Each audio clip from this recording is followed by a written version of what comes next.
ये कचरा साफ नहीं कर सकते, तब तक ये वर्मा जैसे चूतिया लोग बोलते ही रहेंगे। मेरा स्लोगन है कि गोल रोटियां तो बाद में बना देगी, पहले हाथ पैर तोड़ना सिखा दो।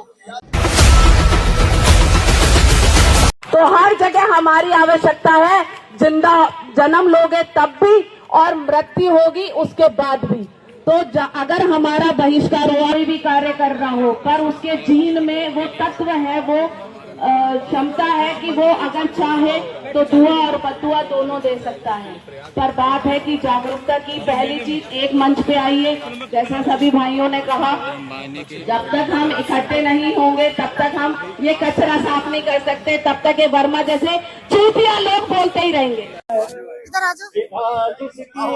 धरोहर है तिलक की जो अलंकृत है, चमकता भाल दिन कर सा जो अपराधों से वंचित है, चमकता भाल दिन कर सा जो अपराधों से वंचित है, जिसमें तेज ब्रह्मा का विष्णु शाहिद कोमल है, जिसमें तेज ब्रह्मा का विष्णु शाहिद कोमल।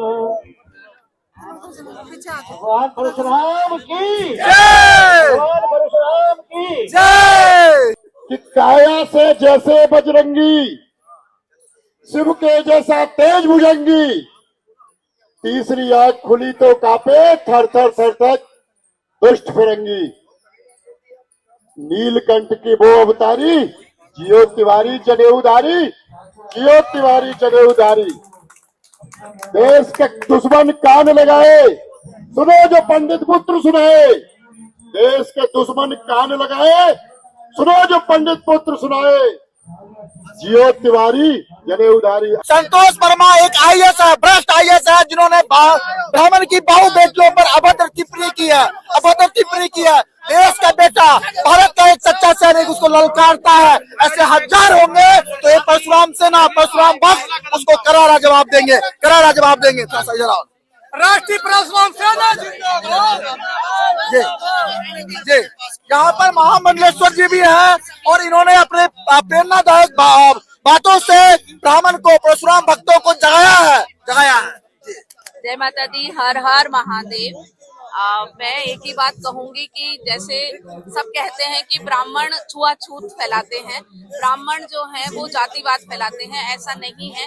मैं नहीं मानती हूँ। अगर अपन इतिहास उठा करके देखेंगे तो कभी भी ब्राह्मणों ने कभी भी किसी जाति को ऐसा नहीं किया कि ये जाति है। सभी जाति को अगर ऐसा होता तो हम कृष्ण को नहीं मानते, हम जो था हम लोग कृष्ण की जगह पे सुदामा को मानते, हम सुदामा को भगवान मानते। पर सुदामा क्योंकि ब्राह्मण थे तो हमने जातिवाद नहीं फैलाया। ये केवल भ्रामक चीजें हैं हमारे को, हमारे देश में बंटवारा पैदा करने के लिए।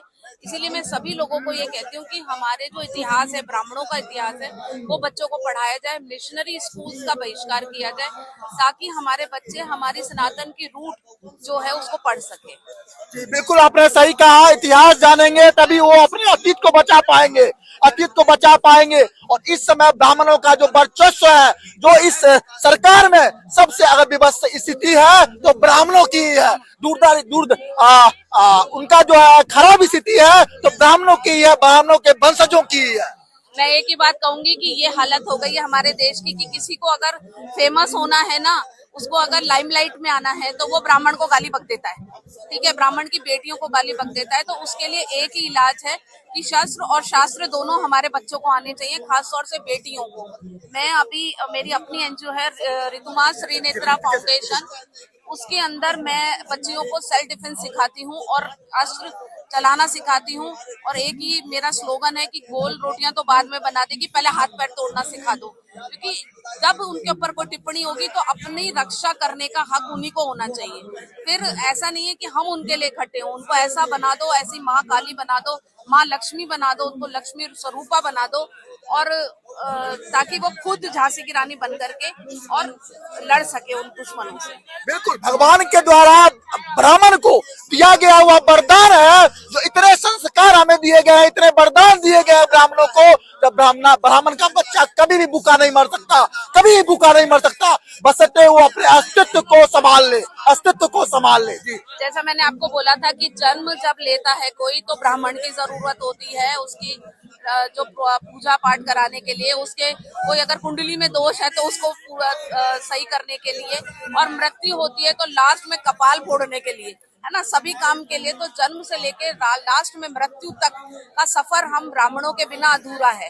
तो मैं सबसे यही अनुरोध करूंगी कि जो भगवान ने हमारे को भेजा है, ब्रह्म ने अपना, हम ब्राह्मण मतलब भगवान का स्वरूप है हम, और आप जब भगवान के स्वरूप को गाली बकेंगे तो आप सोचिए कि क्या प्रलय आ सकती है। बिल्कुल, आपके दिखाए हुए बातों से, आपके दिखाए हुए दिशा निर्देशों से ब्राह्मण के संतानों को, परशुराम प्रेमियों को जरूर मार्गदर्शन मिलेगा, जरूर कल्याण होगा। जय जय परशुराम।